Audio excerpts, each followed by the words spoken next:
Let's look at the cold hard numbers, right? There's over 1 million high school football players across the country. Only 7% of those guys are going to play at the next level. And only 2 to 3% of those guys are going to make it on a D1 roster. So if you do the exact same things as the other guys on your team, you put yourself in that 93% that's not going to play at the next level. It's your high school coach's job to win games on Friday night. Your job is to build a body, a brand, and a mind that a college program wants to invest hundreds of thousands of dollars into. So each year, more and more college coaches are holding back offers from high school kids because it's really easy to go to the transfer portal and pull out a guy who's ready to plug and play and help them win right now.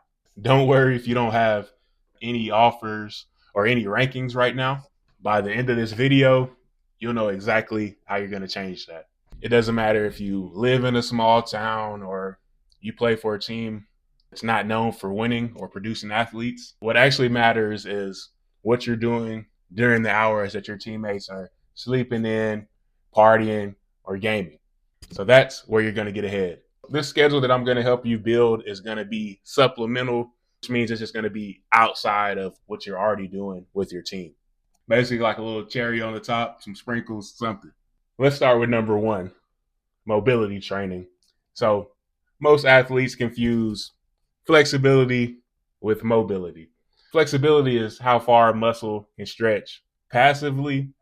Mobility is your active strength and control through a full range of motion. So big difference. So we want to focus on this because stiff athletes are slow athletes. Stiff athletes get hurt, and stiff athletes don't get recruited at the end of the day. It doesn't matter if they're 6'5", doesn't matter if they're 300 pounds, it doesn't matter. So if you have tight hips, it shortens your stride length, which makes you slower. You also can't play with leverage, so you're not able to use your full strength, which makes your technique worse, and that's going to make your highlight tape suffer, right?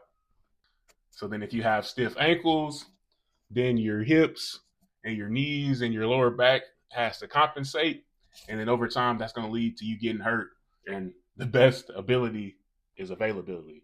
And just by being stiff in some of these areas, it makes you look a lot less athletic than you actually are on tape.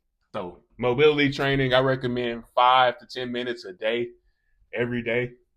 If that's too much for you, a minimum of 5 times a week. You're going to be doing things like a passive squat or animal flow where you're bear crawling or crab walking or different movements like that, or just isometrics, but things to give you that active control and in ranges of motion. This is going to prime your central nervous system and allow you to tap into greater and greater levels of strength. It's also going to let you be more explosive and then more fluid on the field. Number two is going to be your positional or your technique work. Your high school coach doesn't have time during a 2-hour practice to ensure everybody has perfect hand placement, that their eyes are right, that they're taking the right steps, or that your footwork is right.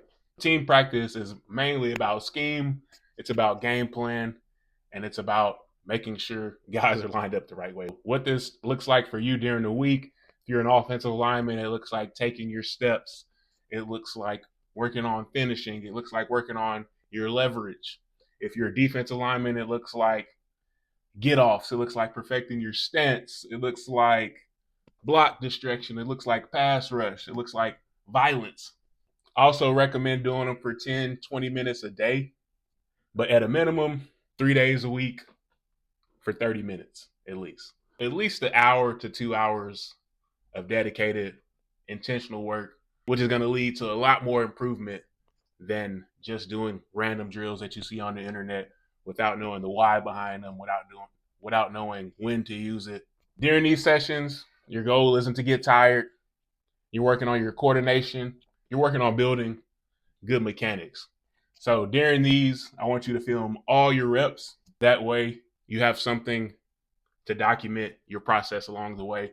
These are also going to be some clips that you can use to sell yourself in the recruiting. I'll go deeper into that later in another video.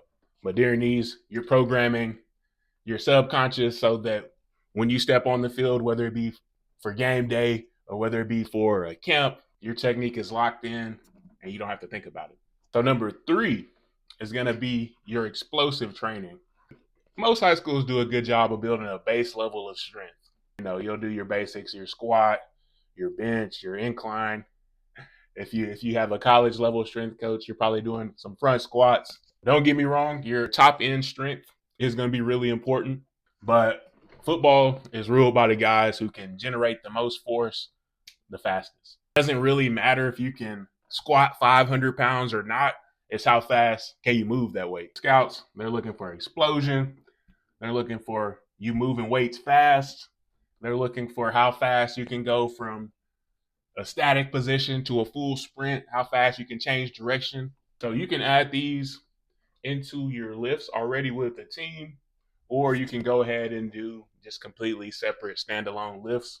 We're going to focus on things, on some really high intent movement. So like plyometrics or like medicine ball throws or depth jumps or some short distance hill sprints.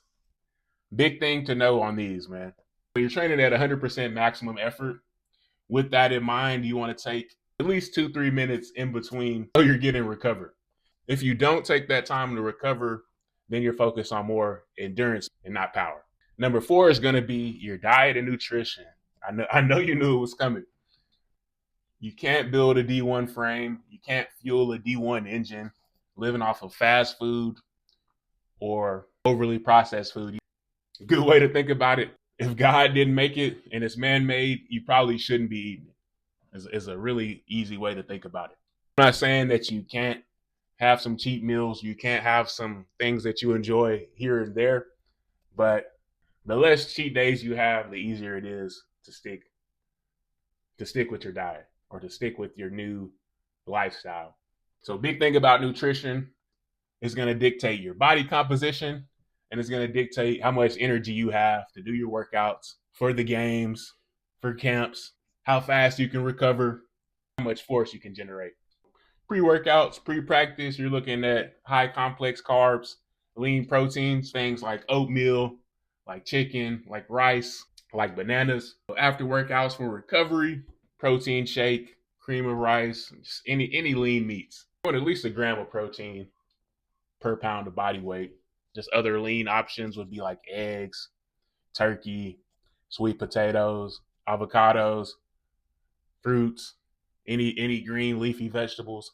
The biggest thing I want to emphasize here is don't fall for the trap of dirty bulking. So don't eat junk food just to see the number on the scale go up. You're going to put on bad mass, which is going to make you a slower, less explosive athlete. You're going to look a lot more sloppy than you would if you put it on the right way.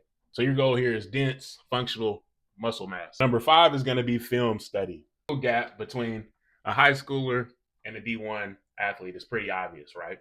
But the mental gap is where most high schoolers get exposed. So when college coaches invite you for visits, a lot of times they have you either get up on the whiteboard or they'll watch film with you, see how much football you understand, see how much information you can retain and how fast. Part of your evaluation is how much you understand. The other part is going to be if you're a student of the game or not. It's really easy to tell if football is a hobby for a guy or if he treats it like a job. You only need to be doing minimum of 30, 60 minutes a week. Just split half of it watching your opponent. So if you're a defensive lineman, let's say you're a defensive tackle. If you're getting ready for a game, you need to be studying the interior 3 offensive linemen. You need to know, are they high hand punchers? Do they shoot low? Are they in a 2-point stance on passes? Are they really heavy in their stance on the run games? Just different tells that you can pick up really quickly watching a couple of games. And then, so that'll be the first 30 minutes. And then you also want to spend at least 30 minutes a week evaluating yourself. So, like, do you have any tells? Do you lean one way on stunts? Or does your stance change when you get tired? You want to be able to correct your mistakes mentally before next week's practice.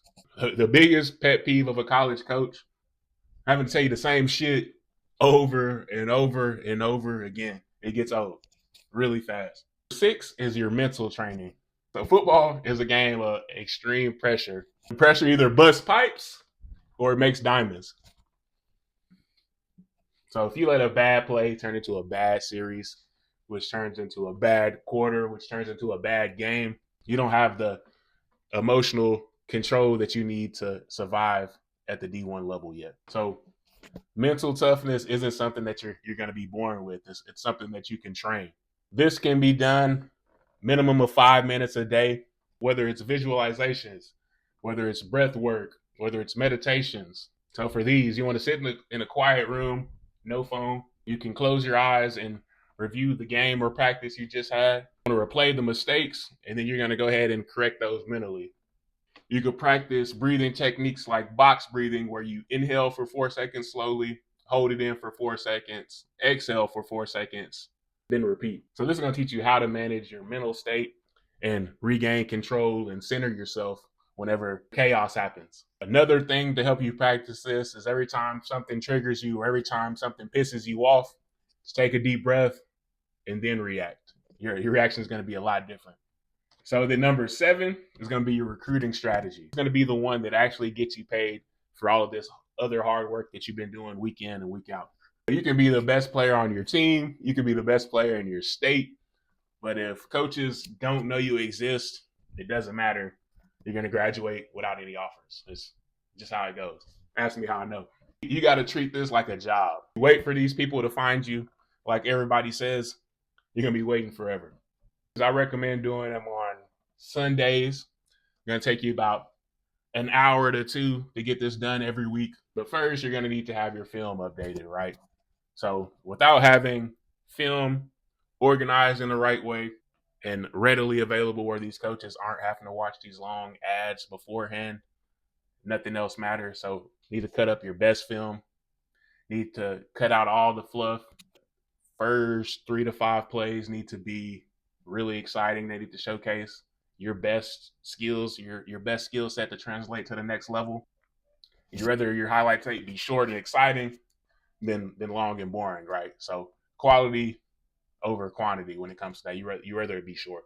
And your outreach, I'll go into this in another video. You want to message at least 20 coaches a week.